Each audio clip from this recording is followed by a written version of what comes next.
안녕하세요. 이동일 목사와 함께하는 매일 성경 큐티 시간입니다. 오늘 우리가 함께 나눌 본문은 데살로니가 후서 1장 1절로 12절 말씀입니다. 오늘부터 함께 나눌 성경은 데살로니가 후서인데요. 후서라는 말 그대로 바울이 데살로니가 성도들에게 첫 편지를 보내고 몇 달 지나지 않아 두 번째로 보낸 편지입니다. 그런데 왜 바울은 불과 몇 달도 안 지나 두 번째 편지를 써야 했을까요? 첫 번째 편지인 데살로니가 전서에서 바울은 성도들을 격려하고 재림에 대한 바른 가르침을 전하였습니다. 그런데도 교회 안에는 여전히 혼란과 어려움이 크게 남아 있었기 때문입니다. 당시 데살로니가 교회는 아주 특별한 교회였습니다. 비록 바울이 3주 정도밖에 머물지 못했지만 그 짧은 기간에 믿음과 사랑과 소망이 자라난 기특한 교회였지요. 그러나 동시에 너무 짧게 가르침을 받다 보니 박해와 거짓 가르침에 쉽게 흔들릴 수밖에 없었습니다. 게다가 예수님의 재림을 잘못 이해해서 일상을 포기하고 곧 주님이 오시니 기다리자 하는 사람들도 크게 생겨날 정도였지요. 무엇보다 가장 힘든 것은요, 끊이지 않는 박해였습니다. 도시의 소수로 살던 그리스도인들은 사회적으로 따돌림을 당하고 신앙 때문에 경제적, 육체적 고통을 겪었습니다. 이런 상황 속에서 성도들이 가질 수 있는 유일한 위로와 소망은 주님이 곧 오신다는 믿음이었지요.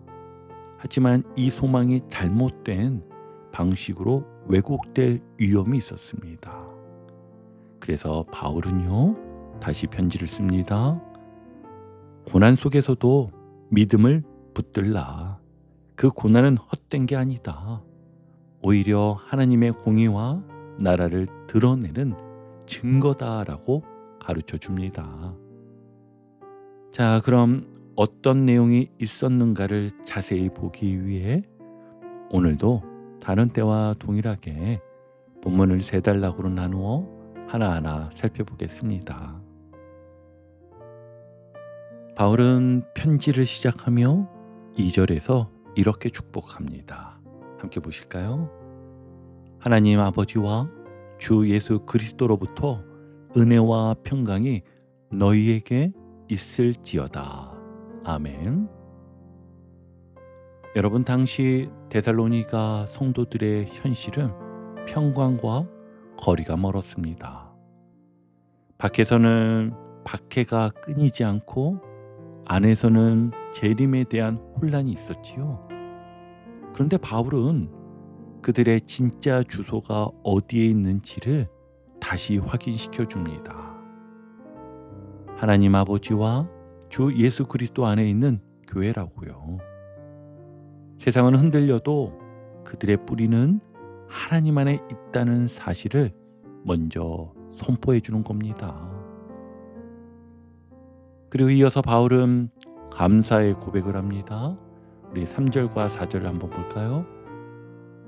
형제들아, 우리가 너희를 위하여 항상 하나님께 감사할지니 이것이 당연함은 너희의 믿음이 더욱 자라고 너희가 다 각기 서로 사랑함이 풍성함이니 그러므로 너희가 견디고 있는 모든 박해와 환난 중에서 너희 인내와 믿음으로 말미암아 하나님의 여러 교회에서 우리가 친히 자랑하노라. 아멘. 놀랍지 않습니까? 보통은 환난이 오면 믿음이 약해지고 사랑이 식을 것 같은데 데살로니가 교회는요, 반대였습니다.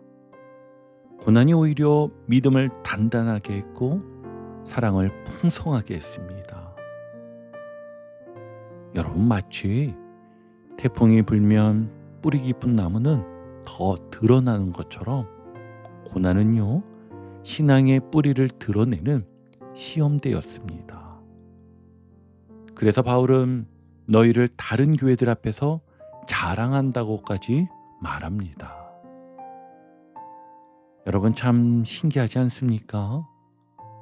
평안할 때보다 고난이 있을 때 믿음이 더 단단해지고 사랑이 더 깊어진다는 거.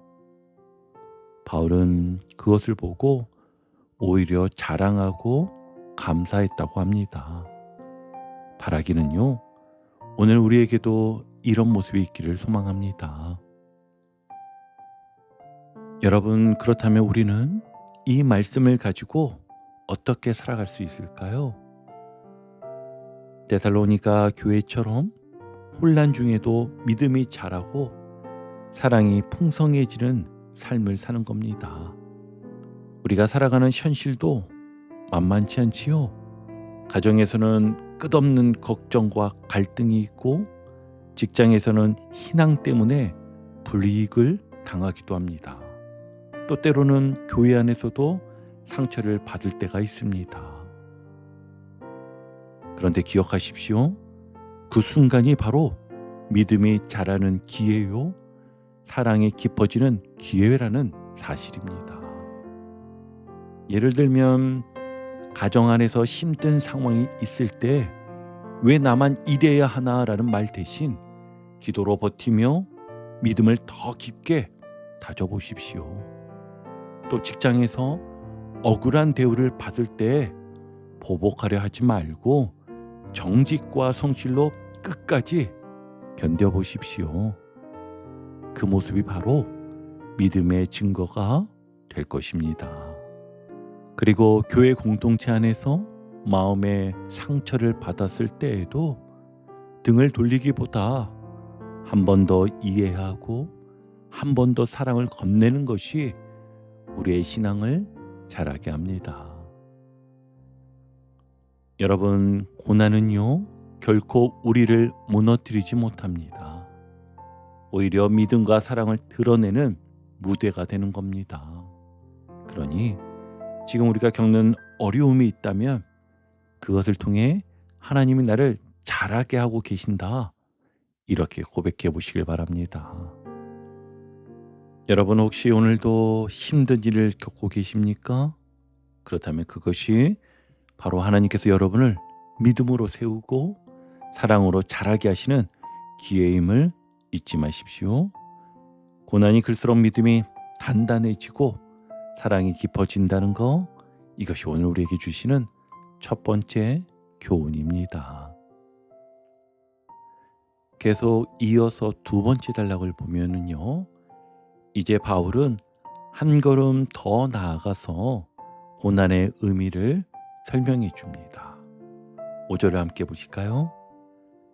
이는 하나님의 공의로운 심판의 표요, 너희로 하여금 하나님 나라에 합당한 자로 여김을 받게 하려 함이니 그 나라를 위하여 너희가 또한 고난을 받느니라. 아멘. 여러분, 이 말씀은 참 중요한 구절입니다. 당시 성도들은 박해 속에서 우리가 뭘 잘못했기에 이런 고난을 당하나 하는 의문을 가졌을 겁니다. 그런데 바울은 이렇게 말합니다. 아니, 고난이 있다고 해서 하나님이 너희를 버린 게 아니다. 오히려 그 고난이야말로 너희가 하나님 나라의 백성임을 드러내는 증거다라고요. 신학적으로 볼 때 하나님의 공의는 악을 그냥 두지 않고 반드시 심판하시며 의로운 자를 끝내 높이시는 성품을 의미합니다. 지금 당장은요, 악인이 득세하고 의인이 억울함을 당하는 것처럼 보입니다. 그러나 하나님의 손에 의해 정의와 질서는요, 바로잡히게 됩니다. 그래서 바울은요, 지금 겪는 고난의 의미에 대해서 이렇게 설명합니다. 먼저는 고난은 성도에게는 하나의 표식이 된다고 말합니다. 너는 하나님의 나라에 속한 사람이다. 너는 합당한 자다라는 증표와 같다는 거예요. 우리가 힘들고 억울한 일을 겪을 때 그것 때문에 내가 버림받은 게 아니라 오히려 하나님의 나라 백성임을 드러내주는 증거라는 겁니다. 그러니 여러분 기억하시기 바랍니다. 고난은 성도에게 있어서 하나의 표식이 된다라는 거.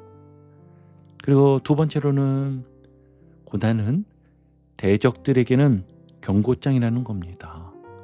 대적들에게는 경고장이 된다는 겁니다. 성도를 괴롭히고 복음을 대적하는 사람들, 지금은 잘 되는 것 같아 보여도요, 결국 하나님께서 반드시 갚으십니다. 환난을 주는 자들에게는 환난으로 갚으신다는 것이지요. 그러니 여러분, 성도는 보복할 필요가 없습니다. 하나님이 이미 공의로우시기 때문에 그분의 손에 맡기면 되는 겁니다. 그리고 계속해서 바울은 예수님이 다시 오실 때 모든 것이 판가름 난다고 말합니다. 그날에는 믿는 자들은 주님의 영광에 참석하게 되고 믿지 않는 자들은 하나님과 영원히 분리되는 멸망을 맞이하게 될 것이다 라고 바울은 말합니다. 그러니 정리하면 이렇습니다. 우리가 겪는 고난은 성도에게는 하나님의 나라 백성이 맞다는 확인서와 같고, 대적자에게는 하나님의 심판이 곧 온다는 경고장이며, 예수님의 재림은 이 모든 것을 분명히 드러내는 최종 심판의 날이라는 겁니다. 여러분, 그래서 고난 속에서 우리가 꼭 붙잡아야 할 적용은 바로 하나님의 공의를 신뢰하는 법입니다. 그러기 위해서 우리는요, 첫 번째로는 하나님의 시간표를 인정하는 태도가 필요합니다. 지금은 악인이 더 잘 되는 것 같고 의인이 억울한 일을 당하는 것 같아도 성경은 분명히 말하고 있습니다. 하나님은 환난을 주는 자에게 환난으로 갚으시고 환난을 당하는 자에게는 안식과 영광을 주신다라고 분명 약속하십니다. 그러므로 왜 하나님은 지금 침묵하시지? 라는 불평 대신 하나님은 이미 일하고 계신다는 신뢰를 고백하는 모두가 되시길 바랍니다. 그리고 두 번째는 미래의 확실한 심판을 기억하는 훈련이 필요합니다. 세상은 지금 눈앞의 결과만 따지지만 우리는 예수님이 재림하실 그날 모든 것이 공평하게 드러날 것을 바라봐야 합니다. 마치 법정에서 판결이 내려질 때까지 기다리는 것처럼 믿음의 사람은요, 최종 심판을 바라보며 인내해야 하는 것이지요. 자, 그리고 세 번째는 삶을 하나님의 공의로 드러내는 방식으로 살아내는 것입니다. 직장에서 불의한 일을 보고도 다들 침묵할 때 우리는 아니요, 저는 그렇게 할 수 없습니다 라고 말할 수 있어야 합니다. 가정에서 갈등이 있을 때 억울함을 풀기 위해 싸우기보다 하나님 앞에서 바른 선택을 하는 것이 필요합니다. 그렇게 살아갈 때요, 사람들은 우리를 보며 저 사람은 다른 기준으로 사는구나 라고 깨닫게 될 것입니다. 여러분, 고난의 순간에 억울함만 붙들지 마시고 하나님의 공의를 바라보십시오. 하나님은 반드시 갚으십니다. 우리가 할 일은 그때까지 믿음으로 기다리고 오늘의 삶 속에서 하나님의 공의를 드러내는 것입니다. 그럴 때 세상은요, 우리를 통해 하나님의 공의를 보게 될 것입니다. 자, 이제 마지막 세 번째 단락인데요. 바울은 고난 속에 있는 성도들을 향해 마지막으로 기도합니다. 우리 11절과 12절을 보시면 이러므로 우리도 항상 너희를 위하여 기도함은 우리 하나님이 너희를 그 부르심에 합당한 자로 여기시고 모든 선을 기뻐함과 믿음의 역사를 능력으로 이루게 하시고 우리 하나님과 주 예수 그리스도의 은혜대로 우리 주 예수의 이름이 너희 가운데서 영광을 받으시고 너희도 그 안에서 영광을 받게 하려 함이라. 아멘. 여러분, 여기서 주목해야 할 부분은요, 바울은 단순히 고난에서 벗어나게 해주세요 라고 기도하지 않았다는 점입니다. 그는 성도들이 부르심에 합당한 자로 서가도록 기도했습니다. 다시 한번요. 그는 성도들이 부르심에 합당한 자로 서가도록 기도했습니다. 즉, 고난 자체보다 더 중요한 것은 고난 속에서 어떻게 살아가느냐는 것이었지요. 이를 정리해보니 바울의 기도는 세 가지 방향을 담고 있습니다. 첫 번째는 성도들이 하나님의 부르심에 걸맞은 삶을 살게 하시고, 그리고 두 번째는 그들의 믿음의 행위와 선한 삶이 하나님의 능력으로 완성되게 하시며, 그리고 마지막 세 번째는요, 그 모든 과정을 통해 예수님의 이름이 영광을 받게 하시라는 겁니다. 결국 고난은 단지 참아내는 것을 넘어서 우리 삶을 통해 하나님의 영광이 드러나게 만드는 도구라는 뜻이지요. 그렇다면 우리가 붙들어야 할 마지막 적용은 무엇일까요? 네, 바로 고난 속에서 하나님의 부르심을 의식하며 살아가기입니다. 여러분, 우리가 지금 겪는 어려움이 사라지지 않을 수도 있습니다. 그러나 중요한 것은 그 속에서 내가 하나님의 부르심에 합당한 삶을 살아가느냐 하는 것입니다. 오늘도 작은 일 하나에도 주님의 이름이 드러나고 우리 인내와 믿음을 통해 예수님의 영광이 빛나기를 주의 이름으로 소망합니다. 이제 오늘 큐티를 정리하며 마무리하겠습니다.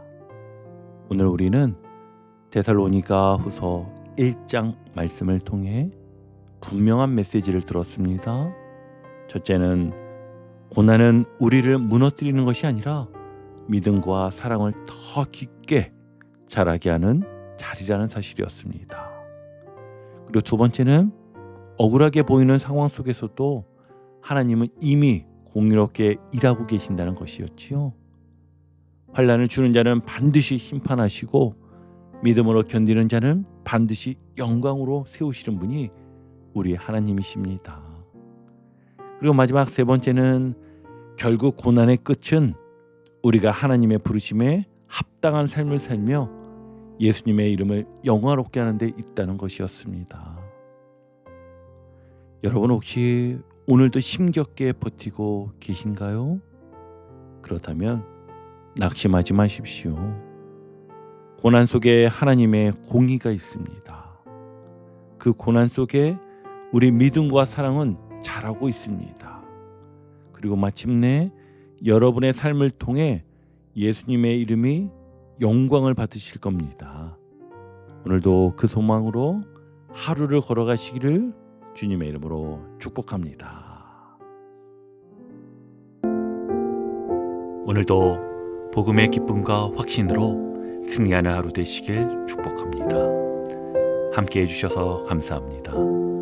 내일 큐티 시간에 다시 뵙겠습니다.